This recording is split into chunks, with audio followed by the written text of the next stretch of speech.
Madam Weah, First Lady of the Republic of Liberia, Excellencies, Heads of State and Government, Ministers, officials of government of the Kingdom of Morocco, dear present, the President and officials of the Tangier Institute, representatives of trade and investment organizations, representatives of business establishments, members of the diplomatic and consular corps, representatives of international organizations and partners, distinguished delegates, guests, ladies and gentlemen. I have the pleasing honor to join you in this 14th edition of the Ladies International Forum and to bring you very warm greetings from the friendly and loving people of the Republic of Liberia. I extend our warmest greetings and appreciation to my brother, Majestic King Mohammed VI, King of the Kingdom of Morocco, and the government and good people of this kingdom, for the very warm reception extended my delegation and me, and for the excellent arrangement made for our comfort and security since our arrival in this historic city of Tangier. This warm reception underlines the cordial and friendly relation existing between our two brotherly nation states. I would also like to thank His Excellency Mr. Nasser Morata, Minister of Foreign Affairs, the African Cooperation and Moroccan expatriates of the Kingdom of Morocco, and Mr. Brahimi Fassi Pere, President of the Liberia Institute, for the vision to host this all-important gathering, where we are expected to do so such by our existing conditions in the war that is threatening Tampa. It is my, ladies and gentlemen, the basis of what we shall strive to achieve out of the 14 editions of this forum was laid out during the first edition, which was held in Tangier in 2008. The maiden editions laid the foundation of mutual cooperation and trust among peoples in the African, Mediterranean, and North American sphere. This foundation, I'm convinced, remains solid and unbreakable, and it is a solid foundation on which we should build our future plans for mutual cooperation, integration, and peaceful coexistence. Distinguished ladies and gentlemen, we live in a world today that is beset by simulated, unending chaos and insurmountable crises, which are threatening the very core of the international order. These range from pandemics such as HIV and AIDS, Ebola, Zika, and COVID-19, multiple and still unknown others that are yet to come. The natural disaster caused by climate change and the wars, the rumors of war, now even the added threats of nuclear war. These various crises are creating political instabilities and uncertainties across the world. Sometimes the search for lasting solutions seems hopeless and faulty. But the advantage we have as human is our possessions of the power of rationality and our resistance to face adversity, no matter how insurmountable they may be or seem. It is on this basis that the theme of this 14th edition of Crisis to Crisis was the new global order. It's relevant, topical, and truly meaningful because this is the reality that we now face. The harsh fact is that we have not had time to recover from these various crises because they keep coming at us in rapid succession, hitting us in repeated ways from an endless tsunami. Our assembly here today is intended to reverse these crises that continue to plague us. For example, the global health has been threatened to its very foundation by epidemics, which have even violated our fundamental rights, the freedom of movement. The global economy has been thrown into chaos as a combined result of the direct impact of epidemics and the war in Ukraine. In West Africa, democratic governance is facing its worst challenge with the twin threats of terrorism and the resurgence of military coup d'etat.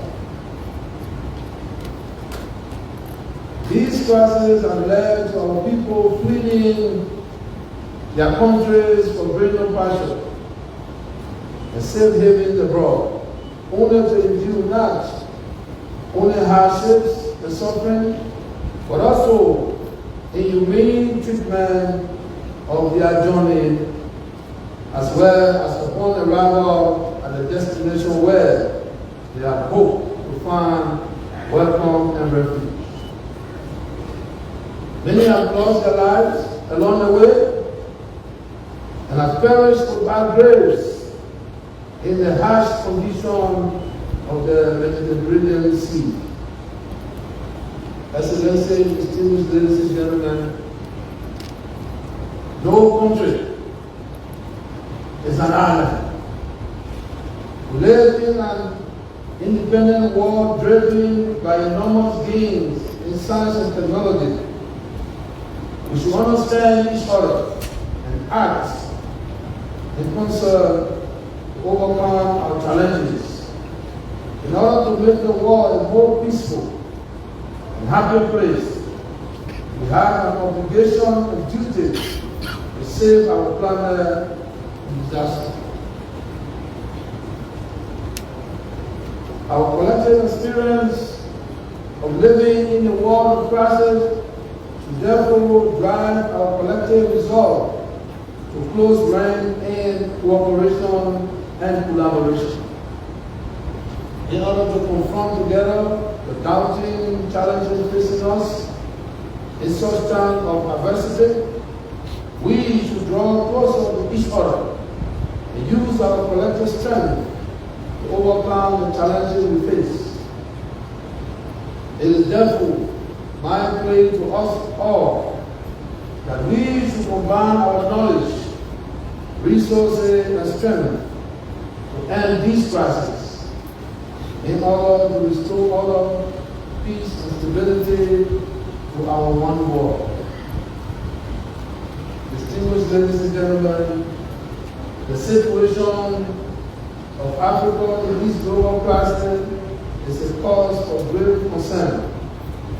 We in Africa remain challenged in so many ways, which include, but not limited to, the threats of international terrorism, which are now being concentrated in our various regions.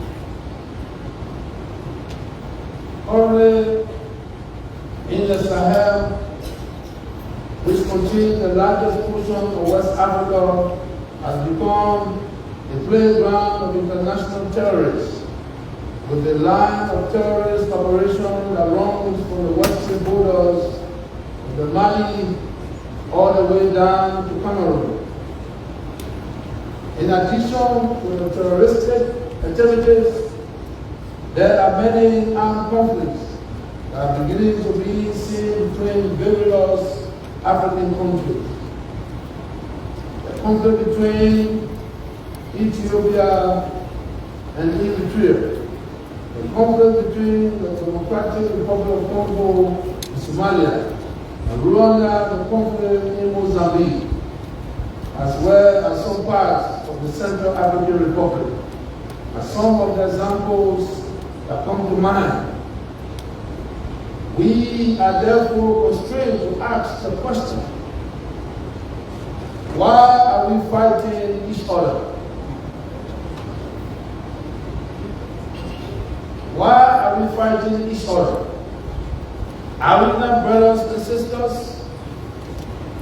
So why are brothers killing brothers? Should we not be our brothers' keepers?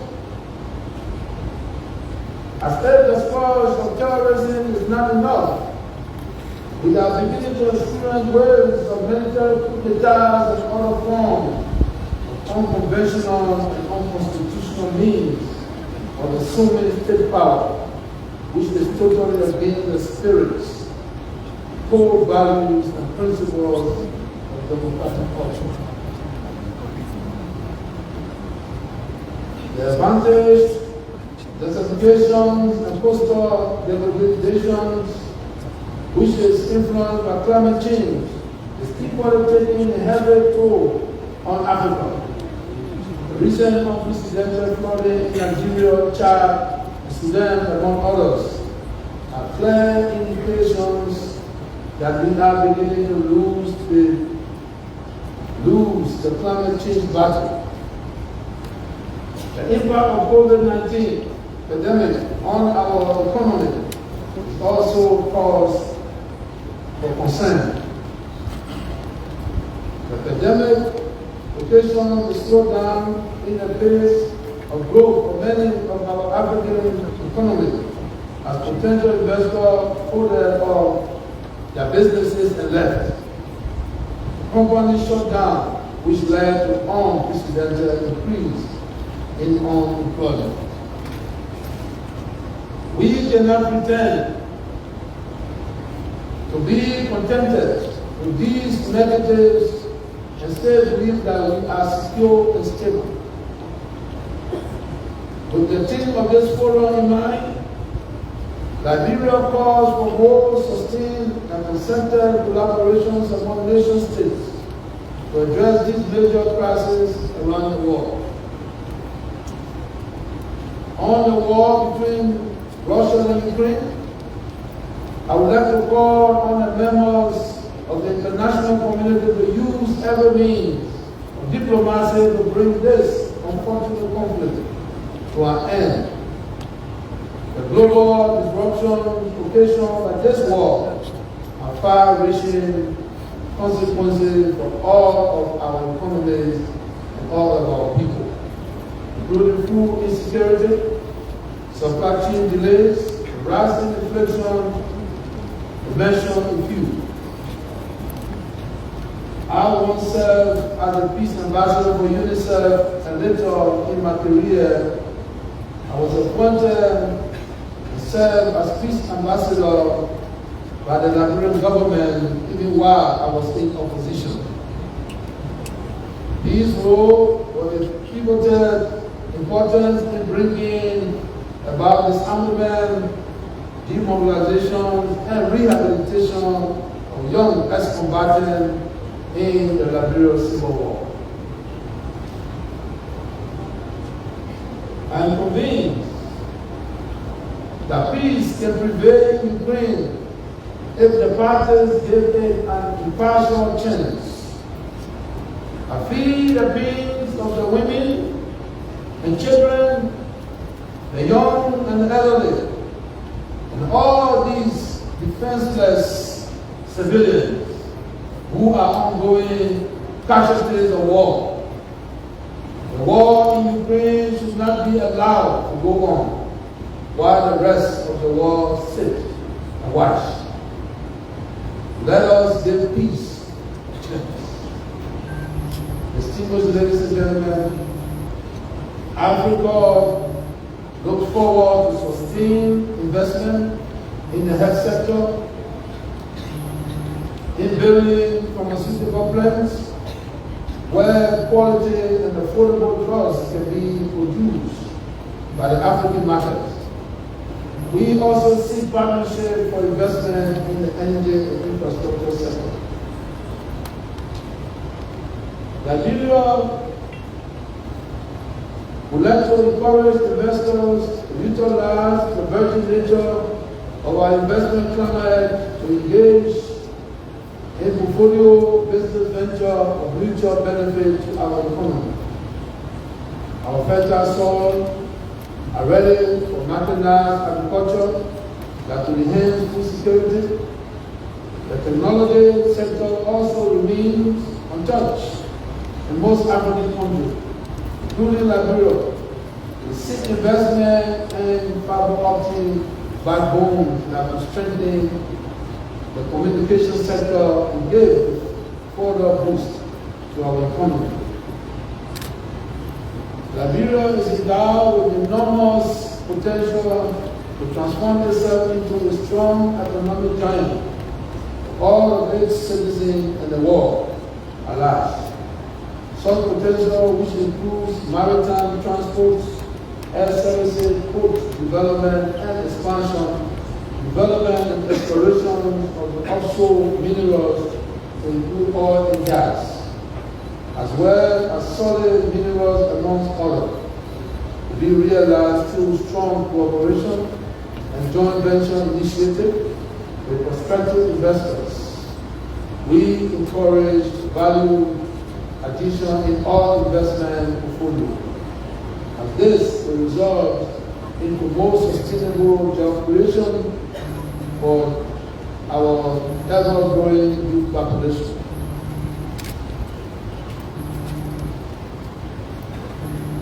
Liberia is also a member of various sub-regional bodies on the African continent, such as the Economic Community of West African States, the Community of Saharan States, the West African Economic and Monetary Union, the Economic Community of Central African States, the Economic and Monetary Community of Central Africa, and the Southern African Development Community.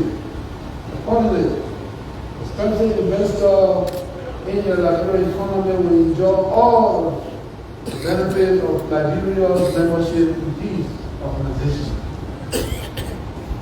We also want to encourage investment in a particular project.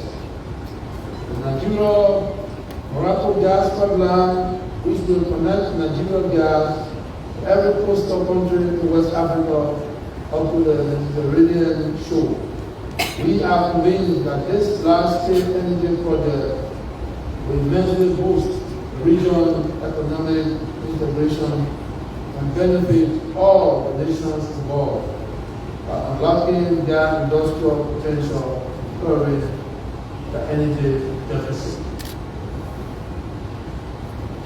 Distinguished ladies and gentlemen, Liberia wishes to emphasize that this new, more operational and more mutually beneficial North-South cooperation started by the Amadeus Institute more than a decade ago will be the key to meeting our own challenges as well as building greater autonomy and self-sufficiency to strengthen our resilience to external shocks. Distinguished ladies and gentlemen, I am confident that this forum will continue to work together to ensure that the points being discussed and the conclusions reached at the end of this forum will be transformed into concrete actions of implementation for the continual development of Africa and for the betterment of the world. Distinguished ladies and gentlemen, I wish you well in your deliberation. I thank you for your kind attention. Merci beaucoup. Thank you very much, Mr. President. Thank you, Dr. George. Thanks a lot for